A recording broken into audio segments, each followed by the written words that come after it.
کی تکفیر کر رہے ہیں، انہیں سویڈن سے بڑا گستاخ آپ کہتے ہیں، جبکہ حضرت عثمان کے بارے میں یہاں پہ آپ خاموش ہو جاتے ہیں۔ بس بہت ہو گیا ہے کہ جو آپ نے تکفیر شروع کر دی۔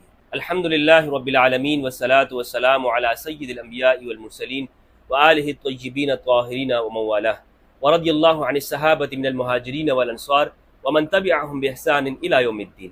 بسم اللہ الرحمن الرحیم۔ السلام علیکم ورحمۃ اللہ وبرکاتہ۔ امید کرتا ہوں آپ لوگ خیریت سے ہوں گے۔ اللہ سبحانہ و تعالیٰ آپ سب کو اپنے حفظ و امان میں رکھے۔ سویڈن کے اندر ایک انتہائی افسوسناک واقعہ پیش آیا ہے۔ ایک عراقی الاصل شخص نے سویڈن کے اندر قرآن مجید کی بے حرمتی کی ہے، جس پر دنیا بھر کے مسلم ممالک کے اندر مسلمانوں میں غم و غصہ پایا جاتا ہے۔ شدید الفاظ کے اندر مسلم ممالک کے سربراہان نے احتجاج کیا ہے۔ عراق کے اندر احتجاجی مظاہرے ہوئے، ایران میں ہوئے، سعودی عرب نے سویڈن کے سفیر کو بلا کر احتجاج بھی کیا ہے اور شدید الفاظ میں اس واقعے کی مذمت کی ہے۔ سب سے پہلے تو میں بغیر کسی لگی لپٹی اور کسی قیل و قال کے شدید الفاظ میں اس واقعے کی مذمت کرتا ہوں۔ الازہر نے، جو کہ دنیا میں مسلمانوں کی سب سے بڑی یونیورسٹی ہے، انہوں نے مسلمانوں کو اس بات کی دعوت دی ہے کہ دنیا بھر کے مسلم ممالک وہ سویڈن سے قطع تعلق کریں اور ان کا اقتصادی بائیکاٹ کریں، جبکہ یہاں پاکستان کے اندر انجینئر مرزا صاحب نے اسی موقع پر ایک بیان جاری کیا ہے جو کہ انتہائی افسوسناک ہے۔ وہ بیان یہ ہے، انجینئر صاحب نے کہا کہ اپنی ویڈیو کا ٹائٹل یہ رکھا کہ سویڈن سے بڑا گستاخ مفتی۔ انجینئر صاحب نے اپنی اس ویڈیو میں یہ گفتگو کی ہے کہ یہ واقعہ جو ہوا ہے اس سے بڑے گستاخ تو ہمارے ہاں ہیں۔ ہمارے ہاں وہ لوگ، وہ مذہبی طبقات یا وہ مولوی حضرات جو لوگوں کو یہ منع کرتے ہیں کہ قرآن مجید کو ترجمے کے ساتھ پڑھا جائے، اس سے منع کرتے ہیں، تو یہ اس سے بڑے گستاخ ہیں جو سویڈن کے اندر اس نے کیا ہے۔ یعنی سویڈن کے اندر گستاخی کرنے والا، قرآن مجید کی توہین کرنے والا، اسے پیروں ترے روندنے والا وہ شخص اور جلانے والا، وہ اتنا بڑا گستاخ نہیں ہے جتنے بڑے یہ مولوی لوگ گستاخ ہیں ہمارے ہاں پاکستان میں، ممبروں پہ بیٹھ کر، جو ممبروں پہ بیٹھتے ہیں۔ اور ان کے لیے انجینئر صاحب نے کافر نما لفظ استعمال کیا کہ کافر نما ہے۔ اس میں انجینئر صاحب کی گفتگو میں اس پہلو کے ساتھ تو میں اتفاق کرتا ہوں کہ جو لوگ بھی قرآن مجید کو ترجمہ پڑھنے سے منع کرتے ہیں وہ غلط کرتے ہیں، اور میں انجینئر صاحب کے ساتھ بالکل 100% متفق ہوں کہ قرآن مجید کو ترجمے کے ساتھ پڑھنے سے منع نہیں کرنا چاہیے۔ قرآن مجید کو اللہ سبحانہ و تعالیٰ نے تدبر کے لیے اتارا ہے، تدبر کے لیے۔ افلا یتدبرون القرآن ام علی قلوب اقفالها، کہ یہ قرآن میں تدبر کیوں نہیں کرتے، یا ان کے دلوں پر تالے لگے ہوئے۔ تو جو لوگ قرآن میں تدبر نہیں کرتے، قرآن نے ان کی مذمت کی ہے، تو معلوم ہوا کہ قرآن میں غور و فکر کرنا، صرف رٹنا نہیں ہے، صرف اس کو پڑھنا نہیں ہے، اس کو سمجھنا بھی ہے۔ لیکن جو لوگ ہمارے ہاں علماء یا مذہبی طبقات وہ یہ کہتے ہیں کہ قرآن کو ترجمے کے ساتھ نہ پڑھا جائے، تو ان کا مطلب کیا ہوتا ہے؟ حالانکہ میں ان کی اس بات سے اتفاق نہیں کرتا کسی بھی صورت میں۔ میں اس معاملے میں انجینئر صاحب کی بات کو بالکل 100% صحیح کہتا ہوں کہ یہ بات نہیں کرنا چاہیے کہ آپ ترجمے کے ساتھ قرآن کو نہ پڑھیں ورنہ گمراہ ہو جائیں گے وغیرہ وغیرہ، اور بالکل یہ قرآن سے روکنا ہی ہے۔ اگر کوئی شخص یہ کہتا ہے کہ ترجمے کے ساتھ پڑھنا حرام ہے قرآن کو، اور آپ اس کو نہ پڑھیں، کسی سے سیکھیں بھی نہیں، تو یہ بالکل حرام ارتکاب کرتا ہے۔ لیکن انجینئر صاحب نے جو یہ بات کی ہے کہ یہ وہ سویڈن سے بڑے گستاخ مولوی ہیں، تو میں سمجھتا ہوں یہ غلو ہے، یہ ایک درجے میں نفرت کے اندر غلو کرنا ہے، اور یہ بات ان کو زیب نہیں دیتی کہ وہ اس طرح سے بات کریں، بلکہ یہ تو تکفیر کرنا ہے، پورے مسلمانوں کی تکفیر کر دینا ہے۔ اب مولوی لوگ جو منع کرتے ہیں، حالانکہ میں ان کے ساتھ نہیں ہوں، لیکن ان کی بات کا مقصد کیا ہے وہ بھی صحیح طور پر پیش نہیں کیا جاتا۔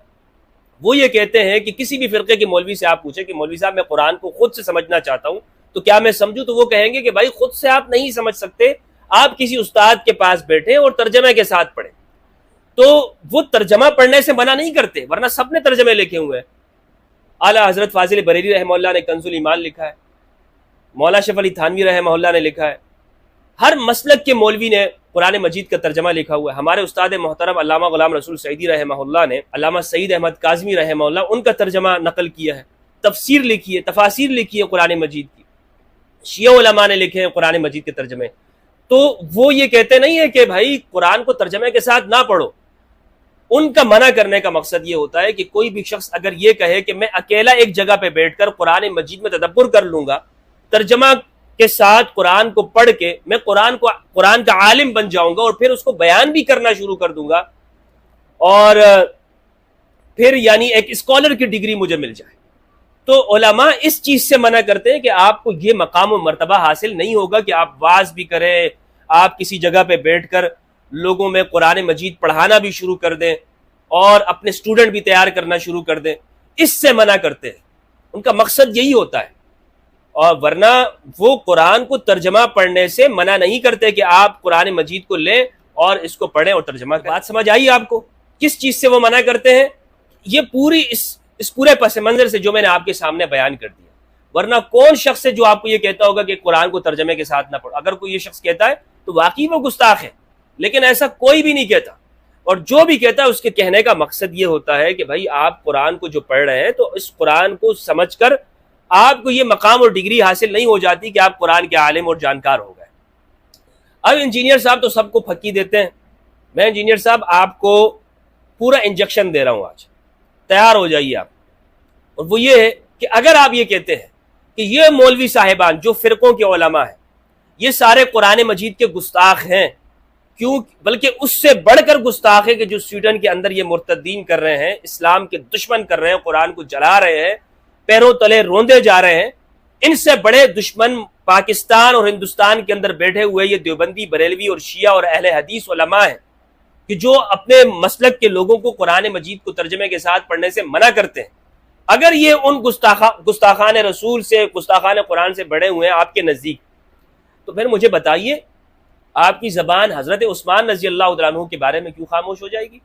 آپ وہاں پہ کیا تعویل کریں گے کہ حضرت عثمان رضی اللہ عنہ نے قرآن مجید کو جلائے، مصاحف کو جلایا، اور یہ کوئی قصہ کہانی بھی نہیں ہے کہ آپ یہ کہیں کہ یہ بابوں کی کہانی ہے.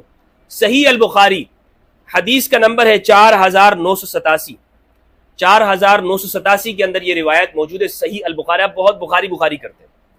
الفاظ ہیں کہ حضرت عثمان رضی اللہ تعالی عنہ نے جب قرآن مجید کے وہ جمع کرنے کا واقعہ ہے تو اس میں حکم دیا کہ باقی مصاحف کو جلا دیا جائے. روایت ہے کہ حذیفہ بن الیمان رضی اللہ تعالیٰ عنہ وہ حضرت عثمان رضی اللہ عنہ کے پاس آئے اور وہ فتح ارمینیا اور آذربائیجان سے وہاں پر اس میں جہاد میں مصروف تھے اہل عراق کے ساتھ، اور پورا واقعہ ہے بخاری کے اندر، آپ یہ پڑھ سکتے ہیں. آخر کے اندر اس میں الفاظ موجود ہے، رد عثمان الصحف الی حفصہ، حضرت عثمان نے حضرت حفصہ رضی اللہ تعالیٰ عنہ ان سے قرآن مجید وہ صحیفہ منگوایا جو حضرت ابوبکر رضی اللہ تعالیٰ عنہ نے اپنے زمانے میں جمع کیا تھا. وہ حضرت حفصہ کے پاس تھا، ان سے منگوایا، اور حتی اذا نسخ الصحف فی المصاحف رد عثمان الصحف الی حفصہ، اور پھر واپس کر دیا جب اسے مصاحف کے اندر نقل کر دیا. وارسل الی کل افق بمصحف مما نسخوه، اور پھر جو نسخہ انہوں نے حضرت عثمان نے تیار کیا تھا اسے حضرت عثمان نے تمام آفاق کے اندر یعنی یمن، عراق، کوفہ، بصرہ، ان ممالک کے اندر حضرت عثمان نے بھیج دیا. وَأَمَرَ بِمَا سِوَاهُ مِنَ الْقُرْآنِ فِي كُلِّ صَحِيفَةٍ أَوْ مُصْحَفٍ أَن يُحَرَّقَ، اور اس کے علاوہ جتنے بھی صحیفے ہیں ان کے بارے میں حضرت عثمان نے حکم دیا کہ انہیں جلا دیا جائے. فتح الباری کے اندر اس حدیث کی شرح میں ابن حجر عسقلانی جلد نمبر 15 صفحہ نمبر 39 میں لکھتے ہیں، فرماتے ہیں وقع فی روایت ابی عبید فمزقت. اچھا مروان نے کیا کیا تھا؟ مروان نے باقاعدہ اس نے جو حضرت ابوبکر رضی اللہ تعالیٰ عنہ نے قرآن مجید کو جمع کیا تھا، جو اصل جو قرآن تھا اس کو منگوا کے پھاڑ دیا تھا، فشققت، پھاڑ دیا تھا. اور مروان نے کہا انما فعلت هذا لانی خشیت ان طال بالناس زمان ان يرتاب في شان هذه الصحف ومرتاب. تو مروان نے کہا کہ مجھے یہ خوف ہے کہ زمانہ گزر جائے، لوگ وہ ان صحیفوں کے بارے میں شک میں پڑ جائیں گے. تو وہ جو اصل قرآن تھا اسے بھی مروان نے جلا دیا تھا. حضرت عثمان نے جو کیا اس بارے میں ابن حجر نے لکھا ہے، کہتے ہیں وَأَمَرَ بِمَا سِوَاهُ مِنَ الْقُرْآنِ فِي كُلِّ صَحِيفَةٍ أَوْ مُصْحَفٍ أَن يُحَرَّقَ، فی روایت الاکثر ان یخرق، اکثر روایت میں ہے ان یخرق کے پھاڑ دیے جائے. لیکن کہتے ہیں والمعجمۃ اثبت، یعنی یحرق یہ زیادہ ثابت ہے. وفی روایت اسماعیلی ان تمحا او تحرق، اور اسماعیلی کی روایت میں ہے کہ اسے مٹا دیا جائے یا جلا دیا جائے. وقد وقع فی روایت شعیب عند ابن ابی داود والطبرانی وغیرہما وامرهم ان يحرقوا كل مصحف يخالف المصحف الذي ارسل به، اور طبرانی کی روایت ہے کہ انہوں نے حکم دیا کہ ہر مصحف جو اس مصحف کے مخالف ہو اسے وہ جلایا جائے جو انہوں نے بھیجا ہے، اس کی اگر کوئی مخالف انہیں نسخہ ملے تو اسے جلا دیا جائے. قال فذلك زمان حرقت المصاحف بالعراق بالنار، عراق میں آگ کے ذریعے سے مصاحف کو جلایا گیا. اس زمانے میں عراق میں آگ کے ذریعے سے مصاحف کو جلا دیا گیا. اور وفی روایت سوید ابن غفلۃ عن علی قال لا تقل لعثمان الا فی احراق المصاحف الا خیرا، حضرت علی فرماتے ہیں کہ اس واقعے کے بارے میں آپ صرف خیر ہی کہیں. وفی روایت بکیر ابن الاشج فامر بجمع المصاحف فاحرقها، حضرت عثمان نے مصاحف کو جمع کرنے کا حکم دیا، فاحرقها انہیں جلا دیا. ومن طریق مصعب بن سعد قال ادركت الناس متوافرين حين حرق عثمان المصاحف فاعجبهم ذلك او قال لم ينكر ذلك منهم احد. وفي روايه ابي قلابه فلما فرغ عثمان من المصحف كتب الى اهل الامصار اني قد صنعت كذا وكذا ومحوت ما عندي فامحوا ما عندكم، میں نے مٹا دیا تم لوگ بھی مٹا دو. اچھا، اور پھر اس حدیث کی شرح میں لکھا ہے کہ علماء نے مصاحف کو جلانے کے اوپر بھی استدلال کیا ہوا ہے. تو کہنے کا مقصد یہ ہے انجینئر صاحب، اگر آپ یہ کہتے ہیں کہ یہ علماء گستاخ ہیں تو پھر حضرت عثمان کے بارے میں آپ کا کیا خیال ہے؟ حضرت عثمان نے تو ان مصاحف کو جو کہ قرآن مجید ہے، اور بلکہ حضرت ابوبکر رضی اللہ تعالیٰ عنہ نے جو جمع کیا تھا اسے مروان نے جلا، تو حضرت عثمان نے یہ حکم دیا کہ جو اس مصحف کے جو ہم نے جمع کیا اس کے مخالف جو بھی صحیفہ ہوگا اسے جلا دیا جائے، اور پورے ممالک اسلامیہ کے اندر پھر اس حکم کے اوپر عمل کیا گیا. تو آپ کس بنیاد کے اوپر پوری ملت اسلامیہ کے علماء کو آپ کافر قرار دے رہے ہیں، ان کی تکفیر کر رہے ہیں، انہیں سویڈن سے بڑا گستاخ آپ کہتے ہیں، جبکہ حضرت عثمان کے بارے میں یہاں پہ آپ خاموش ہو جاتے ہیں؟ تو یا تو آپ بتائیں کہ یہ واقعہ کہ جس میں حضرت عثمان کی جانب سے مصاحف کو جلانے کا واقعہ پیش آیا، یا تو آپ کہیں کہ یہ سراسر جھوٹ ہے. حالانکہ میں آپ کو بتاتا چلوں کہ جو حضرت عثمان کی شہادت کا سبب ہے، جو اعتراض کیا تھا، جو صحابہ نے بھی اعتراض کیا تھا، اس میں ایک یہ بڑا اعتراض تھا کہ مصاحف کو جلایا گیا. مصاحف کو جلانے کا واقعہ ثابت ہے. تو اب میں یہ نہیں کہتا ہوں، نہ کوئی بھی شخص یہ کہتا ہے کہ انہوں نے توہین کی غرض سے جلایا تھا، نہیں، توہین کی غرض سے ہرگز نہیں جلایا، لیکن بہرحال جلانا تو ثابت ہے نا. تو دوسری جانب آپ یہ کہتے ہیں کہ جو لوگ ترجمہ سے منع کرتے ہیں پڑھنے کو، حالانکہ وہ جس مقصد سے منع کرتے ہیں وہ میں نے آپ کو بتا دیا، اگر یہ آپ ان کو گستاخ مانتے ہیں اور اتنا بڑا گستاخ مانتے ہیں کہ مرتدین سے بھی بڑا آپ ان کو گستاخ کہتے ہیں، تو پھر یہاں پر آپ کی کیا تعویل ہے جناب؟ اور اگر کوئی بھی تعویل آپ کریں گے تو وہ باطل ہوگی.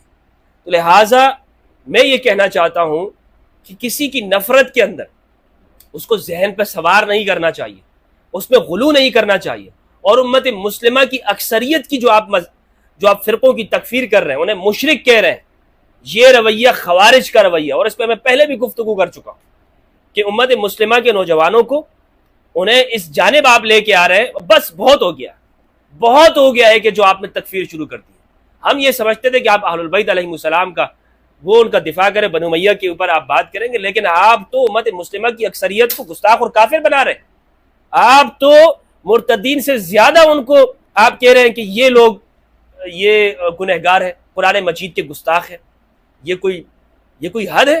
یہ کوئی طریقہ کار ہے؟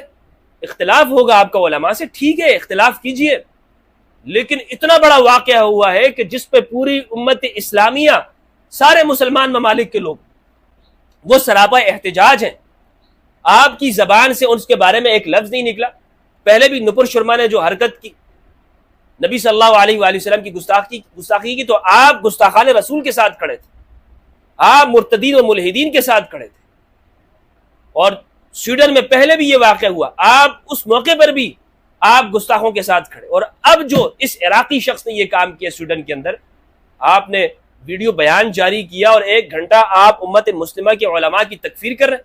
دیکھیں، میرا اختلاف موجود ہے تمام فرقوں کے جو یہ علماء ہیں، ان فرقوں کے میں خلاف ہوں، لیکن قطعاً اس کا مطلب یہ نہیں ہے کہ یہ سارے لوگ کافر ہیں، یہ کافر نما مسلمان ہیں، اللہ الیاذ باللہ استغفر اللہ۔ یعنی یہ جتنے بھی علماء ہیں، دیوبندی، بریلوی، اہل حدیث، شیعہ علماء جو ممبروں پہ بیٹھتے ہیں، کہ ہم ان کو گستاخان رسول کہیں گے، قرآن مجید کے گستاخ کہیں گے، کہ اور اس سے بڑھ کے گستاخ کے جو سویڈن میں کرنے والا یہ بدبخت انسان ہے، اس سے بڑا گستاخ ہم کہیں گے؟ آپ اپنے نوجوانوں کو کیا درس دے رہے ہیں کہ جو آپ کو سنتے ہیں، ایک بڑی تعداد آپ کو سنتی ہے، انہیں آپ ایکسٹریمسٹ بنا رہے ہیں؟ ہم تو اس لیے آپ کی اگر ہم نے تعریف کی اس وجہ سے کی کہ آپ تکفیر کے خلاف ہیں، لیکن معلوم ہوا کہ جناب آپ خود ہی مکفر ہیں، تکفیر کرتے ہیں مسلمانوں کی تکفیر۔ اور یہ دیکھ لیجئے، یہ میری بات آپ یاد رکھ لیجئے گا، یہ میں آپ کے لیے یہ پیشن گوئی کر رہا ہوں آپ کے بارے میں، کہ جو طریقہ آپ نے دعوت کا اختیار کیا، جس پر آپ چوڑے ہو کر جو سینہ ہلا رہے ہیں، چوڑے ہو رہے ہیں، یاد رکھیے گا آپ سائیڈ پہ لگ جائیں گے۔ اور سائیڈ پہ کیسے لگیں گے؟ جس طرح قادیانی جماعت آج پاکستان میں اپنی مینار بھی نہیں بنا سکتی، نہ کھڑا کر سکتی۔ یاد رکھیے گا کسی جگہ بیٹھ کر آپ کے 4 افراد بھی نہیں بیٹھ سکیں گے، بتا بھی نہیں سکیں گے۔ وہ یوٹیوب چینل تو چھوڑیے، دور کی بات ہے، جو طریقہ آپ نے اختیار کیا ہے علماء کے ساتھ اور فرقوں کی جو تکفیر آپ کر رہے ہیں، میری یہ بات لکھ لیجئے، 4-5 سال کی بات، یہ قلندر کی بات ہے، اسے لکھ لیں۔ انجینئر صاحب، آپ کا حشر بھی قادیانی جماعت والا ہونے والا ہے۔ اس سے کم کی میں بات آپ سے نہیں کر رہا، اور یہ میں اس لیے نہیں کہہ رہا ہوں کہ آپ کے ساتھ یہ ہونا چاہیے، بلکہ اس لیے کہہ رہا ہوں کہ جو طریقہ آپ اختیار کر رہے ہیں، جو طریقہ آپ مسلمانوں کے ساتھ اختیار کر رہے ہیں، یعنی آپ کے لیے مسلمانوں کے بارے میں حمیت نہیں ہے، آپ کو تو مسلمانوں کے ساتھ کھڑا ہونا چاہیے تھا۔ آپ مجھے بتائیں کہ اس واقعے میں مسلمان کا کیا قصور ہے؟ کیا اس کا دل نہیں روئے گا کہ جب وہ دیکھے گا کہ قرآن مجید کی بے حرمتی ہو رہی ہے؟ مسلمان تو ہماری آنکھوں سے آنسو بہہ رہے، دل رو رہا ہے، لیکن آپ ہیں کہ جناب الٹا مسلمانوں کو ہی گستاخان رسول کہہ رہے ہیں۔